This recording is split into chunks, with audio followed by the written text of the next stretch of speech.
आज आपण सोपा व झटपट ज्वारीच्या पिठाचा नाश्ता म्हणजेच उकडपेंडी बनवतोय. अगदी 10 मिनिटांमध्ये तयार होतो. सकाळच्या नाश्त्याला किंवा रात्रीच्या जेवणाला हलकं फुलकं खायची इच्छा झाली ना, तर अशी उकडपेंडी बनवू शकता. वेळ न घालवता रेसिपीला सुरुवात करूया. नमस्कार, मी ज्योती. ज्योतिष किचनमध्ये सर्वांचं खूप खूप स्वागत आहे. पण आता साहित्य बघूया. मी इथे 1 मोठी वाटी ज्वारीचं पीठ घेतलेलं आहे, 2 मध्यम साईजचे बारीक चिरून घेतलेले कांदे, 1 टोमॅटो, बारीक चिरलेला कोथिंबीर, कढीपत्ता आणि बारीक चिरलेली हिरवी मिरची. सर्वात आधी आपल्याला गॅसवर कढाई ठेवायची आहे. त्यामध्ये हे ज्वारीचं पीठ टाकून आपल्याला 3 ते 4 मिनिट कमी गॅसवर छान भाजून घ्यायचं आहे. ज्वारीचं पीठ आधी भाजल्यामुळे त्याचा कच्चापणाही निघून जातो आणि चिकटही होत नाही. पीठ आपलं छान भाजून झालं, एका ताटामध्ये काढून घेतलं. त्याच कढईमध्ये 2 चमचे तेल टाकायचं. तेल टाकल्यानंतर छान गरम झालं की मोहरी टाकायची. मोहरी छान तडतडल्यावर जिरं टाकायचं. त्यानंतर मिरची टाकायची आणि छान परतून घ्यायची आहे. कांदा टाकायचा. कांदाही आपल्याला छान परतून घ्यायचा आहे. 1-2 मिनिट कांदा आपल्याला छान मऊ होईपर्यंत छान परतायचा आहे तेलामध्ये. त्यानंतर आपण ह्यामध्ये लगेचच कढीपत्ता टाकूया. कढीपत्ताही आपल्याला ह्यामध्ये छान परतून घ्यायचा आहे.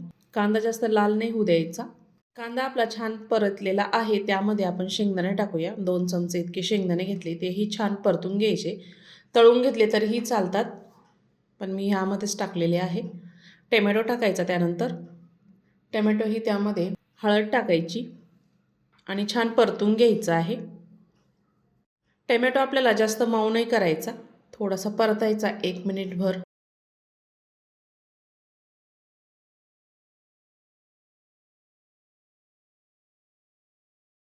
टोमॅटो आपला छान परतून झालेला आहे. त्यामध्ये भाजलेलं ज्वारीचं पीठ, अर्धा चमचा लाल मिरची पावडर, चवीपुरतं मीठ टाकून आपल्याला ह्या मसाल्यामध्ये ज्वारीचं पीठ छान असं मिक्स करून भाजून घ्यायचं आहे.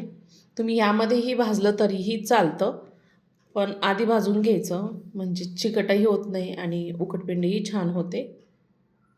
एकसारखं त्यामध्ये आपण भाजून घेणार आहोत मिक्स करत. ज्वारी तर पचायला हलकीच असते आणि उन्हाळ्यामध्ये जेवण करायची इच्छा होत नाही. असे पदार्थ करून खाल्ले ना, तोंडालाही छान चव येते. ज्वारीचं पीठ आपलं ह्यामध्ये छान भाजलेलं आहे. मी इथे दही टाकत आहे. 2 चमचे इतकं दही आहे आणि ते छान ह्यामध्ये मिक्स करायचं. दही टाकल्यामुळे अजूनच छान चव येते. मस्त आंबट लागतं. आंबट, तिखट अशी चव येते. छान मिक्स करून घेतल्यानंतर मी इथे आपण 1 वाटी पीठ घेतलेलं होतं, तर 1च वाटी आपल्याला ह्यामध्ये पाणी टाकायचं आहे. मी गरम पाणी टाकून घेतलेलं आहे. जास्त पाणी टाकू नका, नाहीतर ते पातळ होऊ शकतं आणि चिकटही होईल.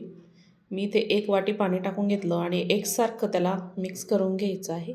तुमच्याकडून जर पातळ झालं तर अजून थोडंसं पीठ त्यामध्ये ॲड केलं तरीही चालतं. पीठ टाकून छान शिजून घ्यायचं. मी एकसारखं हलवत आपल्याला हे शिजून घ्यायचं आहे.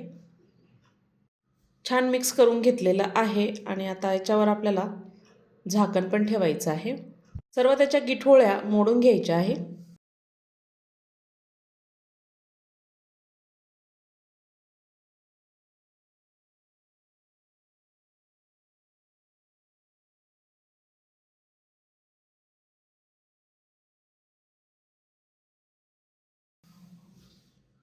सर्व मी इथे गिठोळ्या मोडून घेतल्या आणि झाकण ठेवलं.